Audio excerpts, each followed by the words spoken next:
कि कोई निमारे अरे हिरण माए प्रभु जी कहो राहु का राना कोई निमारे हिरण माए प्रभु जी कमना का राना सीता जी मैया के अरे और अकेले गईले पापी दुष्ट रवाना बबुआ तनी आवे के भाव में सीता जी मैया के और अकेले गईले पापी दुष्ट रवाना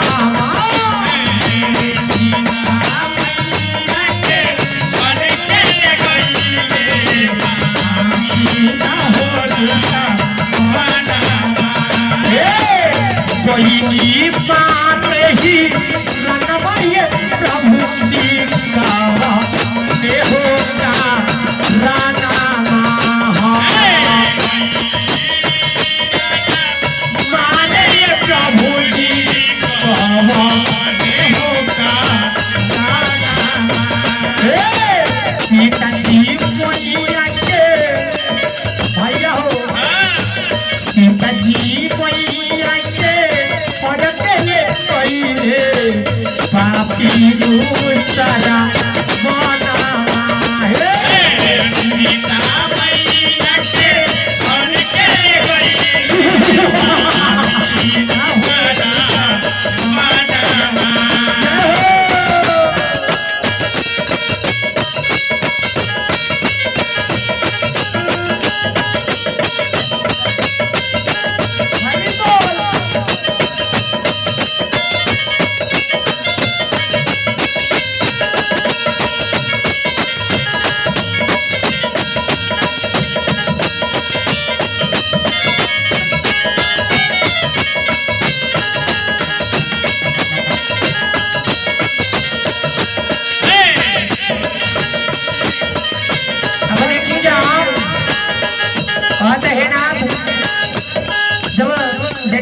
बतावत हुए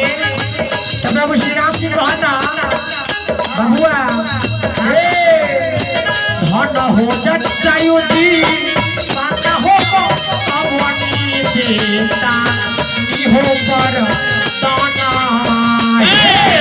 धन जटायु जी माता बतने देवता हो पर ताना हो जटायु जी माता हो तब देवता हो पर ताना हे धन जटायु जी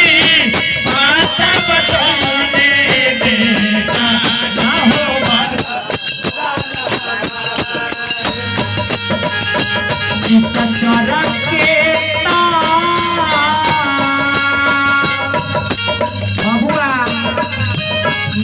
चरक के तो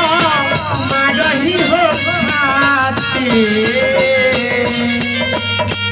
पापी के तो मारही हो खाते लियो हो तारावा चरक के तो मारे हो खाते लियो हो पापी के तो मरही हो खाते अहिंदी सोना हो कोना हमारे पापी के मरही हो खाते अहिंदी सोना हो कोना कोई माने ही लगवाए प्रभु जी का देहो का राना कोई भी मारे ही रणवय प्रभु जी को देहो का राना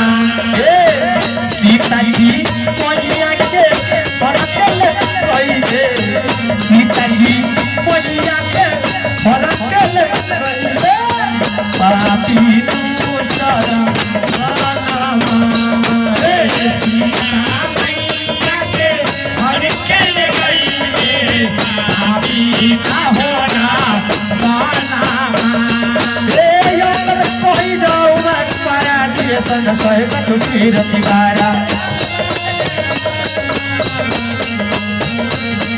एक होई चपटी सुनो अनुमाना काची मसाज कमे हुवन बाना हे कवन काज कठिन जग माही जो नहीं होई तात तुम पाही